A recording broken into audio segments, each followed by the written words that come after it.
Proof की तरफ चलते हैं। मैंने आपको बोल दिया, फिर वापस एक बार बोल देता हूँ कि भाई इनकम्प्रेसिबल फ्लूइड होना चाहिए, स्टडी फ्लो होना चाहिए, स्ट्रीमलाइन फ्लो होना चाहिए, रोटेशनल इफेक्ट होना चाहिए, इनकम्प्रेसिबल होना चाहिए, कोई फ्लूइड फ्रिक्शन नहीं होना चाहिए। अच्छा, अब इसको करते कैसे हैं, सुने ध्यान से।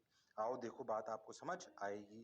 कैसे आएगी सर? देखो भाई, बताओ भाई, देखो रे भाई, बारे भाई, देखो भाई। मान लो कि अपना एक पाइप है, ऐसे दिखाई दे रहा है पीछे? हाँ सर दिखाई दे रहा है। अपना एक पाइप है ऐसे, ये अपना P1, ये अपना P2। इस पाइप में ये लिक्विड है।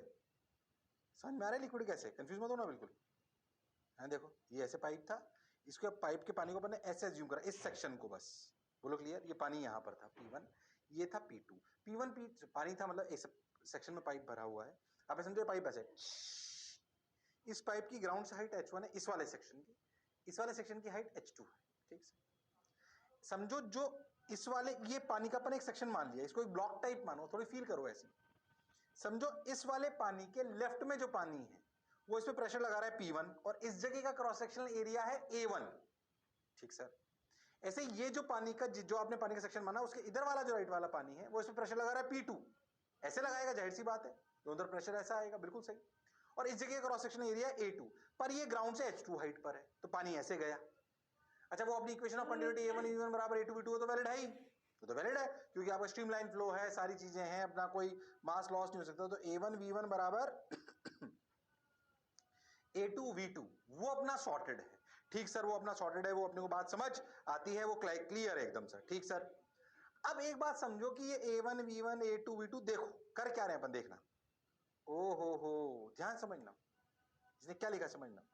मान लो, फिर से देखना, ये मान लो सिचुएशन थी पानी की T=0 पर, ऐसे बहुत थोड़ा सा टाइम गुजरा dt, तो क्या पानी थोड़ा थोड़ा आगे सरक जाएगा? यहां वाला पानी कितनी रफ्तार से सरकेगा? मान लो यहां पे रफ्तार है V1 और यहां पे रफ्तार है V2। अब देखना अगला डायग्राम, अगला एनिमेशन देखो। T से लेकर T+dt में पानी सरका, देख ये वाला पानी, ध्यान से सोचो, तो ये यहां से लेकर यहां तक सरका और ये यहां से यहां तक सरका। अगर आप इमेजिन करो तो आप ऐसा मान सकते हो कि यही पानी उठकर, वी कैन अज्यूम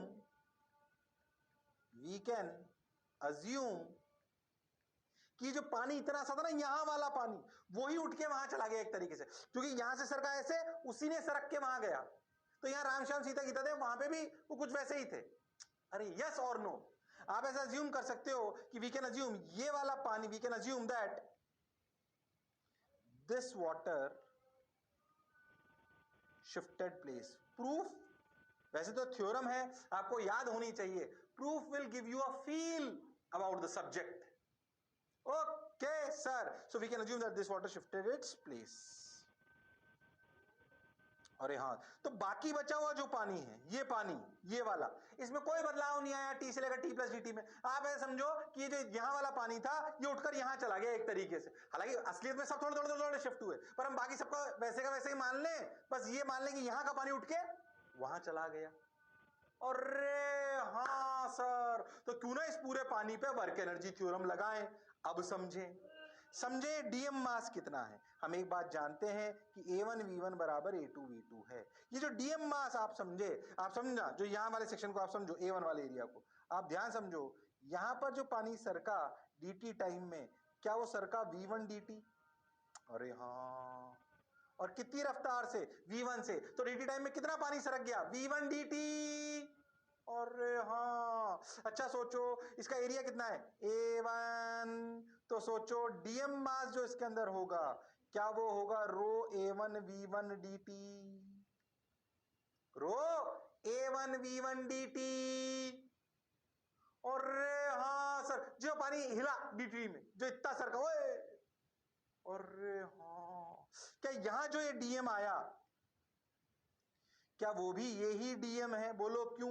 वो क्या होगा, ध्यान समझो इस वाली जगह पर, ये ऐसे इधर सरकेगा V2 dt, और ये क्रॉस सेक्शन कितना? A2, पर मास तो वो का वो ही है, तो लिखेंगे रो A2 V2 dt, पर हम जानते हैं A1 V1 बराबर A2, तो डीएम तो सेम होना ही था। इसीलिए तो हमने माना कि ये वाला मास निकलकर यहां से वहां चला गया। थोड़ी फील करनी पड़ेगी प्रूफ के लिए, दिमाग चलाना पड़ेगा, इतनी आसानी से वो नहीं आएगा। ओके। ओके सर, बात समझ आई सर।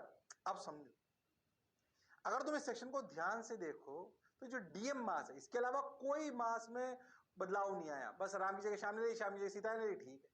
बट यही वो मास था जो ऐसा समझो इस जीटी टाइम में उठकर यहां से यहां पहुंच गया। और हाँ सर, बात तो आपकी बिल्कुल सही।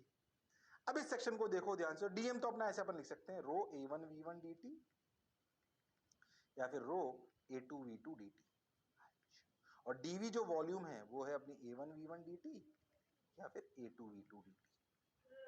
बिल्कुल सही, ठीक, वो अपने को समझ आ गया। वॉल्यूम, ओह छोटी सी वॉल्यूम जो है उसके बारे में, ठीक। अब अपन समझें, अगर अपन इसको ध्यान से देखें तो अपने को समझ में आएगा कि भाई, उन इक्वेशंस को मैं यहां लिख लेता हूं, रुक जाए एक मिनट। ये अपन ने यहां पे लिख लिया, ये अपना डीएम, डीएम की वैल्यू अपनी कितनी आई, रो a1v1 dt या फिर रो a2v2 dt, ठीक। ये बात अपने को समझ आ गई, a1v1 बराबर a2v2। हम ये भी समझ गए कि ये डीएम मास ही उठकर यहां से यहां पहुंचा है। अब तुम बहुत ध्यान से देखो तो ये जो पूरा सेक्शन है, इस वाले सेक्शन को देखो, इसमें इधर से कार्य करा P1 ने, इधर से कार्य करा P2 ने। देख P1 ने ऐसे फोर्स लगाया, अगर फ्लो ऐसे हो रहा है तो P1 इंटू A1, क्या यहां का फोर्स हुआ, ये जो फोर्स लगा यहां वो कितना हुआ, P1 A1। इस फोर्स ने कार्य कितना करा, वर्क एनर्जी थ्योरम क्या कहती है, अपन लगाने वाले वर्क एनर्जी थ्योरम। अरे हाँ सर, अगर तुम्हें याद हो तो अपन ऐसे लिखते थे, work done by forces equal to K final minus K initial. अरे हाँ sir, work done by forces में अगर आप ध्यान से देखो तो P1 ने एक कार्य करा, P2 ने एक करा, ग्रेविटी ने एक करा। अरे हाँ, बात तो आपकी बिल्कुल सही है, यस सर। ध्यान सोचो तो वर्क डन कितने, 3 के हुए, work done by P1, work done by P2 plus work done by gravity equal to K final minus K initial.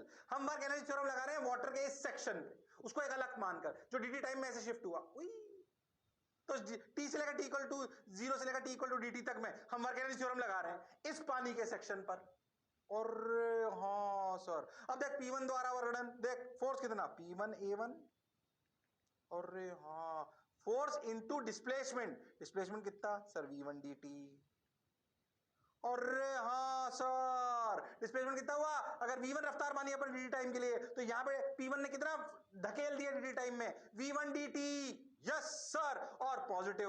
अच्छा p2 का सोचो, p2 फोर्स लग रहा है इधर p2 a2, पर डिस्प्लेसमेंट हो रहा है इधर, क्या वर्क डन होगा नेगेटिव, क्या वर्क डन होगा नेगेटिव, हाँ सर बिल्कुल नेगेटिव होगा, तो minus p2 a2 v2 dt।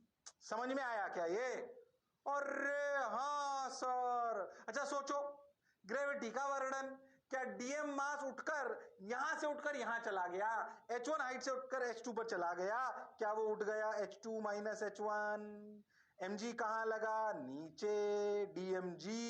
और हाँ डीएम मास माना ना अपन ने, और हाँ सर, क्या डीएम, ध्यान से सोचो बिल्कुल लॉजिकली सोचो, तो डीएम ने वर्क डन कितना करा, डीएमजी लग रहा है नीचे, डिस्प्लेसमेंट हो रहा है ऊपर, और हाँ तो वर्क डन नेगेटिव, तो लिख लो minus dmg force into height difference that is H2 minus H1। क्या लिखते हैं work done by gravity, mg, h कितना हो गया यहाँ पे, H2 माइनस H1। और हाँ सर, इसे तुम ऐसे भी लिख सकते थे u final minus u initial, क्या work done by gravity can be written as u final minus delta u, देख मैंने वही लिखा है, dmg H2 plus dmg H2 H1। और हाँ बात सर आप सही कह रहे हो, final kinetic energy half dm dm v2 square minus half dm v1 square. ओ हो, half dm v2 square minus half dm v1 square. सबने बोला ठीक, मैंने भी बोला ठीक, और हाँ समझ आई सर यहां तक। अब सोच, क्या a1 v1 dt को dm बाई रो लिख सकते हैं, ऐसे ही क्या a2 v2 dt को भी लिख सकते हैं, तो यहां लिखो p1 dm by rho minus p2 dm by rho minus dmg h2 minus h1 half dm v2 square minus half dm v1 square। और हाँ dm dm dm dm dm। और वाह सर, बात तो समझ आई। अब देखिए इसको ऐसे लिखो, P1 माइनस P2, रो को इधर ले गए तो rho minus rho g h two plus rho g h one equal to half rho V2 square minus half rho V1 square. और हाँ सर, अब समझ, P1 plus rho g h one plus half rho V1 square एक तरफ ले लो, P2 plus rho g h two plus half rho V2 square. और हाँ सर, अब अच्छा सा लग रहा है। मतलब किसी भी एक जगह पर मान लो यहाँ पे रफ्तार है v3, ये हाइट कितनी है h3 मान लो, तो क्या इसको लिख सकता हूँ, यहाँ पे प्रेशर है p3, कैसे लिख सकता हूँ p3 प्लस रो जी h3 प्लस हाफ रो v3 स्क्वायर। अरे हाँ सर, मतलब क्या किसी भी एक पॉइंट की ये पैरामीटर कांस्टेंट हैं, कौन से, P plus rho g h plus half rho v square for any point in a flowing fluid जो कि आइडियल है। ये टर्म तीनों मिलाकर P plus rho g h, इसको फिजिक्स के टर्म में प्रेशर हेड, हाइट हेड, ये वो वेलोसिटी हेड बोलते हैं, तुम मत परेशान हो उसके लिए। P plus rho g h plus half rho v square equal to constant. बहुत इंपॉर्टेंट प्रूफ तो फील के लिए बताया था, ये रात को 2 बजे भी बर्नौली थ्योरम या थ्योरम अपने को याद होनी चाहिए, गड़बड़ करने की जरूरत नहीं है। तो P plus rho g h plus half rho v square. Okay sir, बात समझ आई सर, डर तो लगा सर पर अच्छा लगा। किसी भी एक जगह पर जो फ्लूइड फ्लो कर रहा है उसमें बहुत सारे पॉइंट है, पर किसी भी एक पॉइंट से दूसरे पॉइंट की क्या चीज बराबर है, प्रेशर नहीं, वेलोसिटी नहीं, हाइट नहीं, तो क्या बराबर है, ये तीनों का सम। तीन कौन सी term, P plus rho gh, rho is the density, g is the acceleration due to gravity, h is the height from the ground, okay sir, plus half rho v square, v is what, velocity। ये constant होती है किसी भी एक point की। अगर एक flow एक आइडियल फ्लूइड एक पाइप में बह रहा है जो कि टेढ़ा मेढ़ा ऊपर नीचे सब कुछ है, एरिया कभी अलग, हाइट कभी अलग, तो उसके हर पॉइंट पर क्या चीज सेम होगी, इन तीनों का समेशन। ये प्रूव करके बताया बर्नौली साहब ने, और ये कहलाई Bernoulli's theorem, one of the most important theorems. ओ हो, इसलिए अगर प्रूफ तो ठीक है आपको फील के लिए आना चाहिए, पर ये कहानी अच्छे से समझ आनी चाहिए, इसलिए उतार लो, समझ लो, रट लो दिमाग में, बैठा लो। Okay sir, got your point sir, बात समझ आई सर।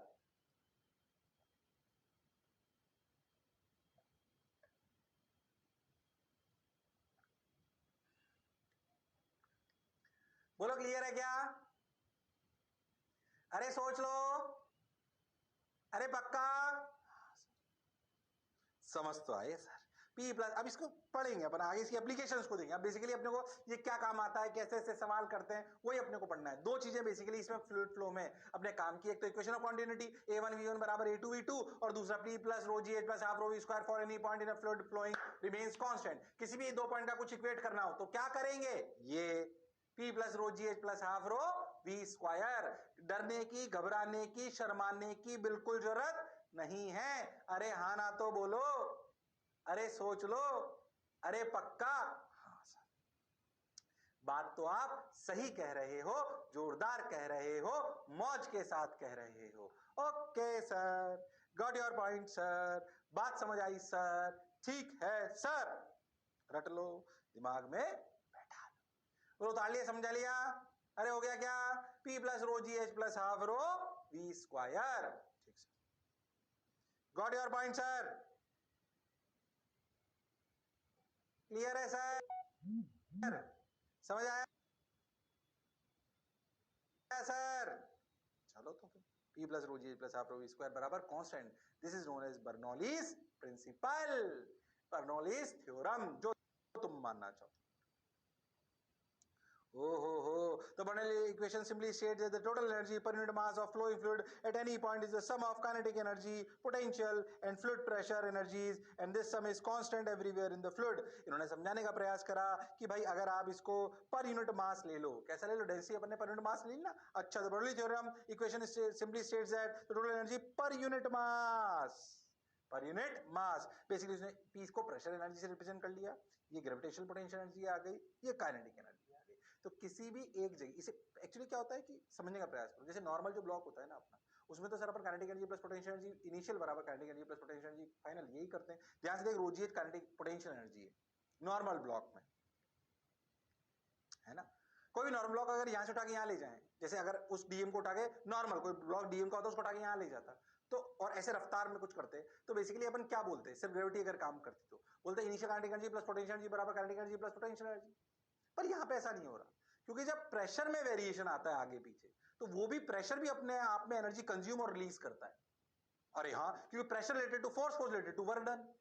अरे हाँ सर, बात तो आपकी बिल्कुल सही है, जोरदार है, मजेदार है. ठीक सर, तो P plus rho g plus half rho P square, तो उसने वही समझाने के बताया कि एक प्रेशर में एनर्जी है पर यूनिट मास, ठीक है, मतलब एक प्रेशर में एनर्जी है किसी भी एक जगह पर, एक gravitational potential energy type energy है और एक काइनेटिक एनर्जी है. ये तीनों का सम कांस्टेंट रहता है. मतलब बेसिकली ध्यान से समझो, तो किसी भी एक पॉइंट से दूसरे पॉइंट की अगर कोई एनर्जी का लॉस नहीं हो रहा है, तो लॉजिकल भी है कि एनर्जी कंजर्व होनी चाहिए. पर जब फ्लूइड फ्लो हो रहा होता है, तो उसमें एक और टाइप की नई एनर्जी आती है, जिसे हम प्रेशर एनर्जी बोल सकते हैं, which is basically stored in terms of pressure. अगर आपने किसी जगह पे प्रेशर ज्यादा बढ़ा दिया किसी कारणवश, तो वहां पे अपने आप एनर्जी बढ़ गई है, अपने आप एनर्जी बढ़ गई है.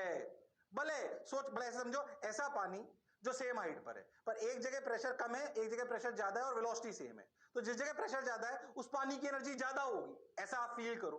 अरे हाँ सर, बात तो आपकी सही है. तो किताबी डेफिनेशन की बजाय उसे फील करने का प्रयास करो कि अपने अंदर एनर्जी पार्टिकल यानी कि लिक्विड कैसे रखता है. आप ऐसा समझो, एक तो भाई हाइट की वजह से तो होता ही एनर्जी, एक काइनेटिक एनर्जी में तो होती है, एक प्रेशर की वजह से भी होती है लिक्विड में, क्योंकि वो बदल लेता है.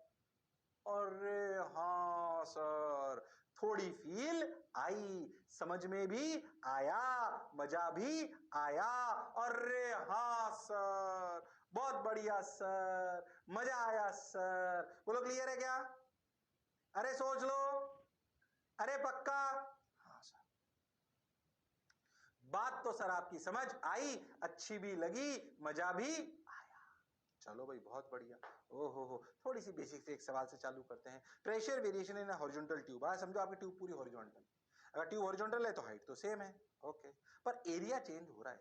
देखो पॉइंट ए पर एरिया, मतलब दोनों जगह एच तो सेम है, ये अपना ए पॉइंट है, ये अपना एक बी पॉइंट है, दोनों क्लियर. पानी बह रहा है इस ट्यूब में, ठीक सर, बह रहा है. अब मैं आपसे एक बात पूछूं, पहले मुझे बताओ कि पानी ऐसे बह रहा है ए से बी, ठीक, मेरे को बताओ, जब ए से बी जाओगे, मुझे एक चीज बताओ, comment on velocity when moving from A to B. जब हम A से B जा रहे हैं, तो स्पीड यानी वेलोसिटी का क्या हो रहा है, बढ़ रही है घट रही है, वही रह रही है? बोलो, डायग्राम देख के बोलो, बोलो क्या हो रही है? अरे बोलो, अरे बोलो. जब A से B जा रहे हैं तो वेलोसिटी का क्या हो रहा है, ये बताओ. सर A1 V1 बराबर A2 V2. अगर यहाँ पे V1 मान लें, यहाँ पे V2 मान लें, ये A1 मान लें, ये A2 मान लें, तो सर दिखाई दे रहा है A2 A1 से कम है, तो V2 V1 से ज्यादा है. अरे हाँ सर, अब सोच, अब सोच, वेलोसिटी बढ़ गई. अगर वेलोसिटी ए से बी जाने में वेलोसिटी बढ़ गई, देन कमेंट ऑन प्रेशर. बताओ प्रेशर का क्या होगा जब ए से बी जाएंगे, जब ए से बी जाएंगे तो बताओ प्रेशर का क्या होगा। अरे बोलना पड़ेगा, अरे बोलो भाई प्रेशर का क्या होगा, देन कमेंट ऑन प्रेशर। बोलो प्रेशर का क्या होगा, शर्माओ मत, जिसने की शर्म उसके आए नंबर कम। बोलो, अरे बोलो बोलो, अरे हाँ हाँ, देन कमेंट ऑन प्रेशर। बोलो, अच्छा sir, then comment on pressure. अगर रफ्तार बढ़ गई तो प्रेशर, तो प्रेशर, तो प्रेशर बढ़ा घटा उतना ही। बोलो सर, रफ्तार बढ़ी तो प्रेशर बढ़ा कि घटा कि उतना ही रहा। बोलो, जैसा अमूमन लगता है ना उससे थोड़ा उल्टा होता है इसमें। सोचो, अपन तो बर्नौली लगाते हैं, बर्नौली हमें लगानी आती है, रोजी दोनों जगह सेम है, तो pressure at A plus half rho v1 square plus rho g h equal to pressure at B plus half rho v2 square plus rho g h. Rho g h ने रो जी एच को मार दिया, तो pressure at A minus pressure at B equal to half rho v2 square minus v1 square. अरे हाँ sir, अब v2 तो बड़ा है, यानी कि ये टर्म पॉजिटिव है, यानी कि पीए ज्यादा है पीबी से। अरे हाँ सर, तो ऐसा मत सोचना कि रफ्तार बढ़ी तो प्रेशर बढ़ गया ना, बल्कि रफ्तार बढ़ी तो प्रेशर घट गया। रफ्तार बढ़ी मतलब उसकी काइनेटिक एनर्जी बढ़ी, वो कहीं ना कहीं से तो आई होगी, ग्रेविटेशन तो बढ़ नहीं रही, हाइट सेम रखी है, तो भैया प्रेशर घटा होगा। ओ हो, तो रफ्तार बढ़े सेम हॉरिजॉन्टल लेवल पे तो प्रेशर, प्रेशर घट जाता है, प्रेशर घट जाता है। अरे बोलो भाई, बोलना पड़ेगा, हाँ ना तो बोलना पड़ेगा। अरे हाँ सर, बात तो आपकी बिल्कुल सही है, जोरदार है, मजेदार है। बोलो समझ आया क्या? वो इक्वेशन अपन लिखी, देखो इसको पीबी को इधर ले आओ तो वो v1 माइनस v2 स्क्वायर हो जाएगा, पीए प्लस हो जाएगा। ठीक, पर पीए माइनस पीबी तो हमारा पॉजिटिव है ना, v2 अपना बड़ा आया। क्यों बड़ा आया? क्योंकि भैया एरिया घट गया, एरिया घट गया तो v2 बढ़ गया। अरे हाँ सर, तो भैया रफ्तार बढ़ी तो प्रेशर घट गया। लगता उल्टा है, लॉजिकली भी सोचो, अगर यहाँ पे कोई मास है और उसकी रफ्तार बढ़नी है तो लॉजिकली इधर का प्रेशर ज्यादा होना पड़ेगा। अरे हाँ, बात तो आपकी बिल्कुल, इसमें कभी कभी क्या है बच्चे को उल्टा लगने लगता है, इसलिए मैं आपको समझा रहा हूं कि ऐसा नहीं रफ्तार बढ़े तो सर प्रेशर बढ़ गया, नहीं, अगर सेम हॉरिजॉन्टल लेवल है तो रफ्तार बढ़ी तो प्रेशर घट गया। अरे हाँ, बोलो समझ आई छोटी सी बात।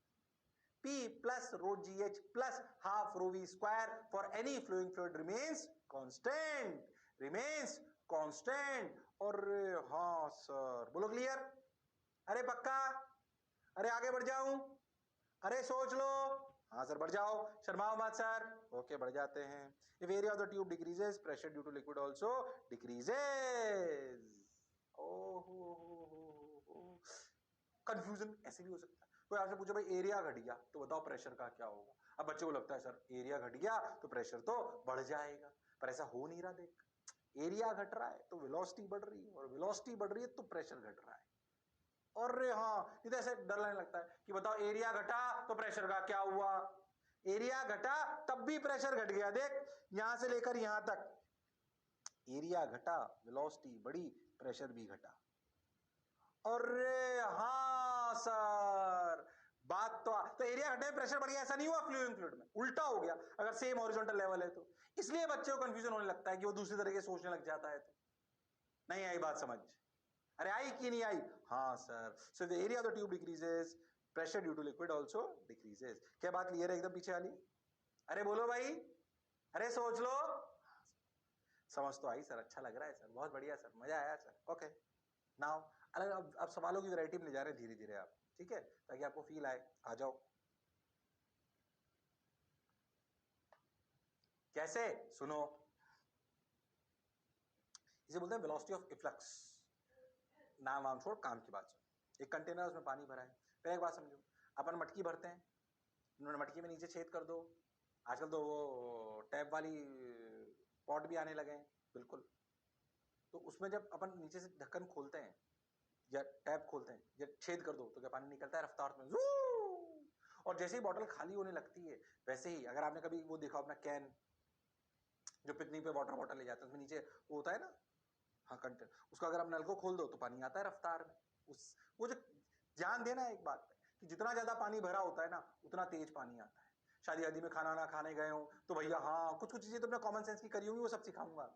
अरे हाँ तो रफ्तार में पानी आता है अगर ज्यादा पानी भरा हो तो, हाँ सर वो रफ्तार क्या होती है उस पर बात कर रहे हैं, ध्यान समझ। जनरली जो हमारा कंटेनर होता है, जनरली जो हमारा कंटेनर होता है उसको समझने का प्रयास करो।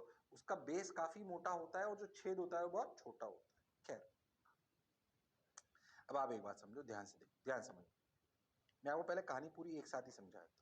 मान लो कि एरिया ए, ये जो जिससे छेद से बाहर आ रहा है इसका छोटा एरिया है ए।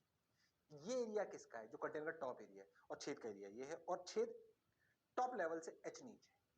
ओके, बात सर आपकी बिल्कुल सही है।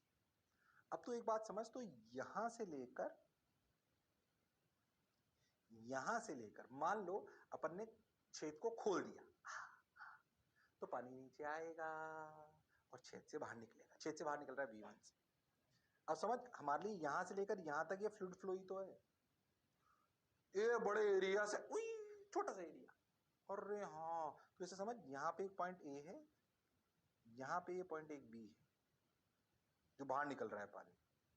इसमें मैं बर्नौली लगाऊं, पानी जैसे ही बाहर आ गया उसका प्रेशर तो पी नॉट ही हो गया। जब वो, या कंफ्यूज मत हो ना, ऐसे समझ, ये देख, मान लो कि ऐसे छोटा सा छेद है ना, ये। अब जो आपका पानी है ना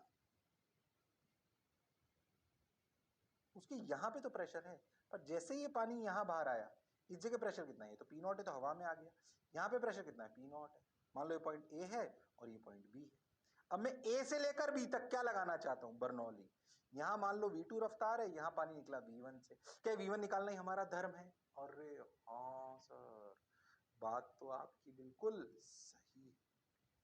अब अगर आप बहुत ध्यान से देखो तो इस पूरे केस में एक चीज तो वैलिड है, area a into V2 equal to छोटा एरिया ए इंटू V1। क्या ये इक्वेशन ऑफ कंटिन्यूटी? अरे हाँ सर, इक्वेशन ऑफ कंटिन्यूटी, बिल्कुल सही सर। अब एक अपन बर्नौली लगाते हैं, यहां पे प्रेशर पी नॉट। अगर मैं इस जगह की हाइट को बेस मान लूं तो ये हाइट कितनी, h, तो P naught plus rho g h इस जगह plus half rho V2 square equal to, इस जगह लिखो पी नॉट बी वाली जगह पर, बी वाले पॉइंट पर, P naught plus rho g H, H यहाँ का जीरो हो गया, हमने बेस यही मान लिया, तो zero plus half rho V1 square. P not ने पी नॉट को मार दिया, पी नॉट ने पी नॉट को मार दिया, एच कुछ बचा नहीं। ध्यान से देखो, क्या V2 को लिख सकते हैं, हमें V1 चाहिए ना, तो rho g h plus half rho V2 को क्या लिख सकते हैं, A square V1 square by A square equal to half rho V1 square.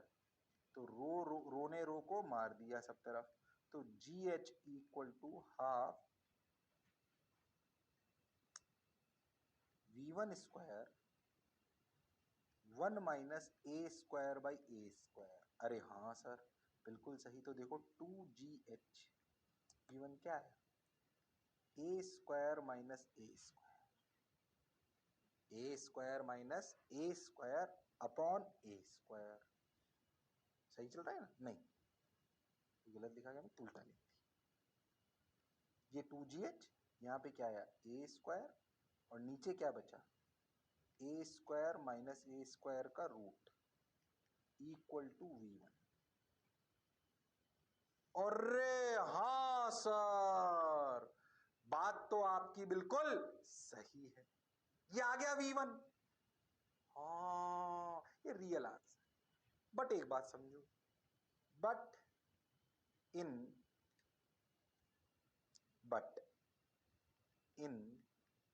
Most of the cases क्या बड़ा A is very very greater than ए?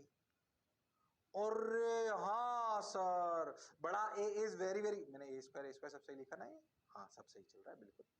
बड़ा A is greater than, generally क्या होता है भैया, इसका एरिया होगा 1 मीटर स्क्वायर या थोड़ा और कम, पर छेद तो 1 mm स्क्वायर 1 सेंटीमीटर स्क्वायर ऐसा होता है छोटा छोटा सा। और हाँ जनरली ऐसा होता है। देयरफॉर अगर ऐसा है तो क्या A square is also greater than A square? Therefore क्या A square minus A square is approximately A square? Therefore V1 is simply √2GH। अरे हाँ सर, 99% सवालों में क्या ये orifice velocity of efflux √2GH बन जाती है आसानी से। और हाँ, ये √2GH में एक लाइन में भी निकाल सकता था बहुत आसानी से, पर आपको ये कहानी समझ में आनी चाहिए। अच्छा, इसलिए रियल फॉर्मूला ये है, पर आपके 90% सवालों में आप √2GH से लिख लोगे। अगर कभी एरिया के बारे में कुछ ना बोला हो, ऐसे लिखा होगा small orifice at the bottom of the container, तो मान लेना कि उसने मान लिया, ये अजम्पशन है। अरे हाँ सर, और नहीं माना हो तो ये करना पड़ेगा, पर 90% सवालों में वो ऐसा मान लेगा, तो आंसर सिर्फ √2GH से ही काम चल जाएगा। आंसर सिर्फ √2GH से ही काम चल जाएगा। और हाँ सर, बात तो आपकी बिल्कुल सही है, जोरदार है, मजेदार है। समझ आया क्या? कहानी पूरी समझ में आई क्या? ये फील आनी चाहिए क्यों करा हमने पॉइंट ए से पॉइंट बी के बीच में लगा लिया। पानी अगर बाहर आ गया तो प्रेशर तो P0 ही हो गया, एयर में आ गए। अब तो छोटे से उससे बाहर आए तो भैया बेहतर। अब तो अगर हवा में पानी आ गया, पाइप के अंदर नहीं है, तो प्रेशर P0 ही हुआ ना, एयर वाला। अरे हाँ सर, बात आपकी सही है। इसलिए बी पर प्रेशर P0, ऊपर भी प्रेशर P0। क्यों? इसके इस पॉइंट ए के जस्ट ऊपर भी तो एयर है, वो भी प्रेशर P0 है, बीच में कहीं अलग होगा। पर हमने तो यहां से यहां तक लगा ली और पूरा समझाया आप, और बोल दिया कि वास्तविकता में फॉर्मूला ये होता है भले, पर अपन उसको लिख लेते हैं √2GH। क्यों भैया? क्योंकि बड़ा ए बहुत बड़ा होता है छोटे ए से, तो ये वाली टर्म क्या अप्रोक्सीमेटली ए स्क्वायर हो जाएगी, तो भैया आंसर √2GH हो जाएगा। मैं √2GH भी प्रूव कर सकता था डायरेक्ट, पर मैंने पूरा प्रूफ समझाया आपको। और 90% सवालों में √2GH से ही काम चलेगा, 90-95% सवालों में। पर अपने को कहानी पूरी समझ में आनी चाहिए, कहानी पूरी समझ में आनी चाहिए। Okay sir, got your point sir, बात समझ आई सर, मजा भी आया सर। बोलो, अरे सोच लो।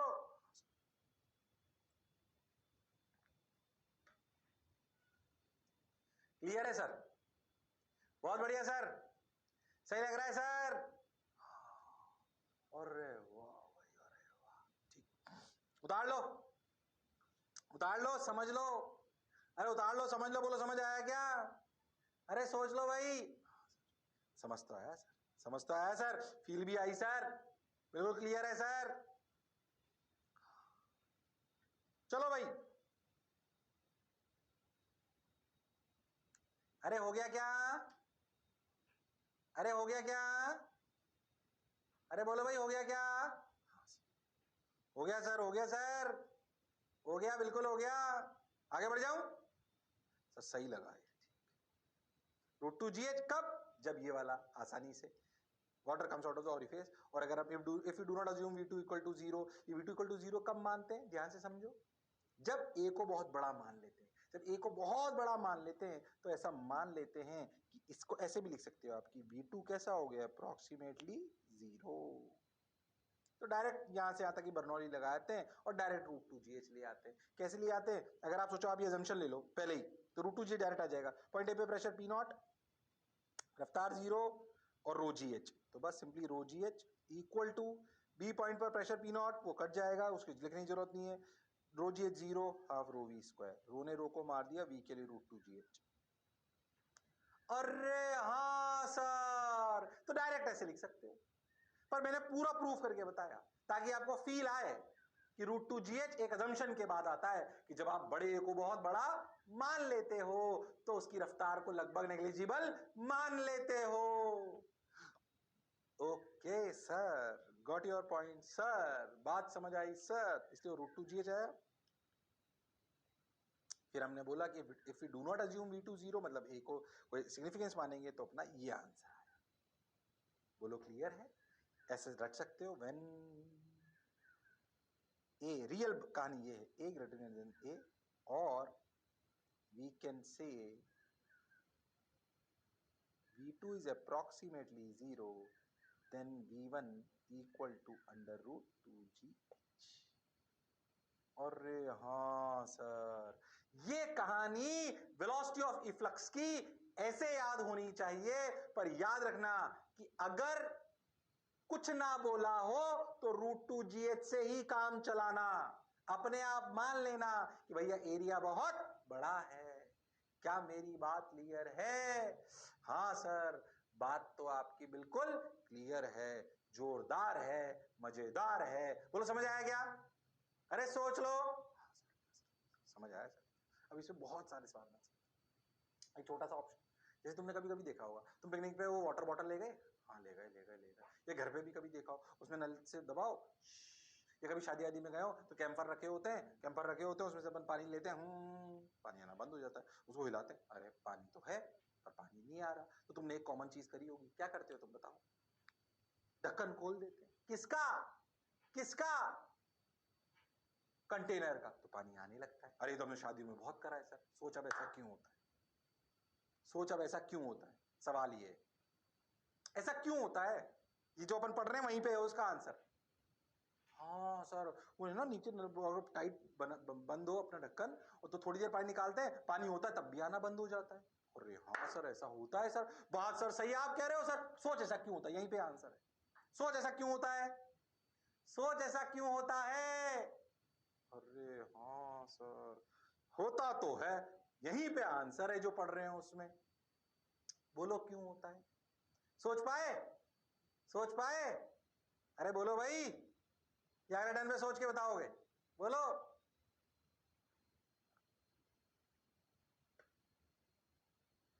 अरे बोलो भाई। चलो मैं बताता हूं।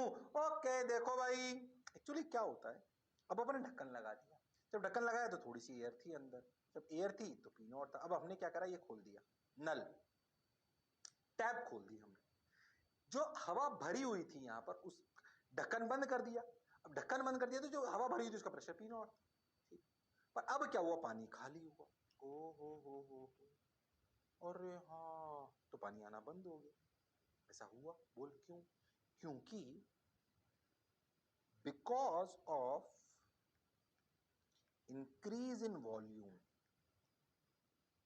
Pressure drops. पहले प्रेशर कितना था बंद ढक्कन में? पहले प्रेशर था पी नॉट, इस वाली जगह। अब क्योंकि एयर तो ढक्कन तो बंद कर रखा है, ढक्कन अगर बंद कर रखा है तो हवा तो आ ही नहीं रही, तो प्रेशर ड्रॉप कर गया। अरे हाँ, अब सोच पानी आना कब बंद होगा, ये भी सिखा सकता हूं मैं। सोच, यहां का प्रेशर हो गया मान ले पी डैश, पर जो पानी बाहर आना था उसका प्रेशर कितना होना था, पी नॉट। अब अगर बर्नौली लगाओ, V2 को अप्रोक्सीमेटली 0 मान लेते हैं अपन, उसके लिए परेशान नहीं होते, तो सोचो क्या लिखोगे, P dash plus √gh equal to P naught plus √gh का 0 प्लस पानी बाहर नहीं आ रहा। तो ये ऐसा हो सकता है क्योंकि P dash is less than P not, तो ऐसा हो सकता है, बिल्कुल हो सकता है। तो पानी आना बंद हो गया। अरे हाँ सर, समझ आया। जबकि हाइट है लिक्विड की, पर फिर भी पानी बाहर नहीं आ रहा। क्यों? क्योंकि भैया इधर का प्रेशर कम हो गया, इधर का प्रेशर ज्यादा है पी नॉट, तो बैलेंस कर लिया उसने। अरे हाँ, बात सही। अब सोच तू क्या करता है जिससे पानी फिर आने लगता है? बोल, क्या करता है जिससे पानी फिर आने लगता है? अरे बोलो भाई, क्या करता है जिससे पानी फिर आने लगता है? बोलो। सर ढक्कन खोल देते हैं। अब सोच, जैसे ढक्कन खोलेगा, ओ तेरी हवा आ जाएगी और ये पी डैश क्या हो जाएगा, पी नॉट, और पी नॉट होते ही फिर रफ्तार √2gh। और हाँ, क्यों बंद ढक्कन में पानी आना बंद हो जाता है? क्योंकि उसकी एयर जो पहले कम जगह में थी अब फैल गई, तो प्रेशर हो गया कम, प्रेशर हो गया कम, और जो पानी बाहर निकल रहा है उसका प्रेशर तो पी नॉट है, तो भैया कुछ हाइट में रुक जाएगा ये। पर जैसे ढक्कन खोलोगे फिर से प्रेशर हवा अंदर आ जाएगी और प्रेशर हो जाएगा पी नॉट। और हाँ, और पानी बाहर निकल जाएगा, पानी बाहर निकल जाएगा। अरे हाँ सर, बात तो आपकी समझ आई। काम की बात, शादी की बात, अरे हाँ ना तो बोलो, अरे सोच लो। हाँ सर, बात तो आपकी बिल्कुल सही है, समझदारी भरी है। हाँ सर, अच्छा सोच। अब ढक्कन खोल दिया, खोल दिया ढक्कन, जो नॉर्मल करते होंगे, पानी आने लग गया, खुश हुए, ढक्कन खोल के साइड में रख दिया, समझ आ गया। अब सोच, ओ हो, पानी आते आते आते आखिरी में थोड़ा सा पानी रह जाता है, तो फिर पानी आने रुक जाता है, फिर तू क्या करता है बता? बहुत कम हाइट रह गई तो root two g h negligible हो गया। If h is small, root two g h is also small. हाँ, अब बहुत धीरे धीरे पानी आता है तो परेशान हो जाता है, तू बता क्या करता है पिकनिक वाले उस कैंपर के साथ? ढक्कन भी खोल रखा है, तू करता है ये, उसको टेढ़ा कर लेता है। हाँ, सोच टेढ़ा करने से क्या होता है? ओहो, पानी एक तरफ इकट्ठा हो गया तो हाइट बढ़ गई, हाइट बढ़ गई, हाइट बढ़ गई। तो why do we tilt the jar when the level, when the water level is very less? Because by doing this we increases height, therefore root 2gh increases and we will get the water with high speed. और हाँ, तो शादी में जो तुम खाना खाने जाते हो, वो जो कैंपर की कहानी है या जो पिकनिक में कैंपर की कहानी है, वो इसी कहानी से जुड़ी हुई है। क्यों पानी का ढक्कन खोलते हैं, क्यों टिल्ट करते हैं जिससे पानी तेज आता है या रुका हुआ पानी भी आने लगता है? क्या बेसिक सी कहानी समझ आई है? अरे हाँ ना तो बोलना पड़ेगा। कंसेप्चुअल बातें थी, बोला थी कि नहीं थी? हाँ सर, थी तो सही सर, थी तो सही सर, कंसेप्चुअल बातें बिल्कुल थी सर, कंसेप्चुअल बात, इसमें कोई शक वाली बात नहीं। अब इसी से रिलेटेड थोड़े सही बताऊं तो बर्नौली तो उतनी है बस, P plus rho g plus half रो स्क्वायर। अब इसके साथ खूब मैकेनिक्स मिलाते हैं, अपन प्रोजेक्ट 10 मिला लेंगे, थोड़ा बहुत वो मिला लेंगे अपने we are d m by d t, याद करके पढ़ के आना अगले टर्म पे, याद करो थ्रस्ट फोर्स, वेरिएबल मास, और हाँ थोड़ा थोड़ा उनको मिलाएंगे और सवाल बनाएंगे। वो सवाल अपन एक लिमिट तक करेंगे भी सही, पर बेसिकली कॉन्सेप्चुअल इतना ही। फिर इसकी एप्लीकेशन भी पढ़ेंगे कि भाई वो जो अपना कटिंग वाला अपने फुसफुस मारता है, पानी बाहर क्यों आता है। अरे हाँ सर, उसके बारे में बात करेंगे। पिताजी के स्कूटर से पेट्रोल कैसे निकालते थे? अरे हाँ सर, उस पे बात करेंगे। तो अगले टर्न पे मिलते हैं ऐसी सभी चीजों के साथ। तब तक के लिए see you, sayonara, take care, bye bye. लड़ते रहिए पर पढ़ते रहिए, मास्टर की बात सुनते रहिए। अब अपन 11वीं के आखिरी पड़ाव की तरफ चले गए हैं, 12वीं शुरू होने वाली है। याद रखना 12वीं में 11वीं से कम लेक्चर लगेंगे और समझ इससे 4 गुना ज्यादा आएगा, ये मेरी गारंटी है, क्योंकि 12वीं के भी 25 से 30% कॉन्सेप्ट तो तुम कवर कर चुके हो, पर हाँ उसमें इमेजिनेशन ज्यादा होगी। बोलो क्लियर? अरे पक्का? फिजिक्स को पढ़ने का तरीका थोड़ा अलग, बेस होगा ताकतवर तो बिल्डिंग होगी मजबूत, इस बात की थ्योरी पर फिजिक्स रखी गई है। जो मैं बोला चमका? Yes sir. चलो see you, sayonara, take care, bye bye.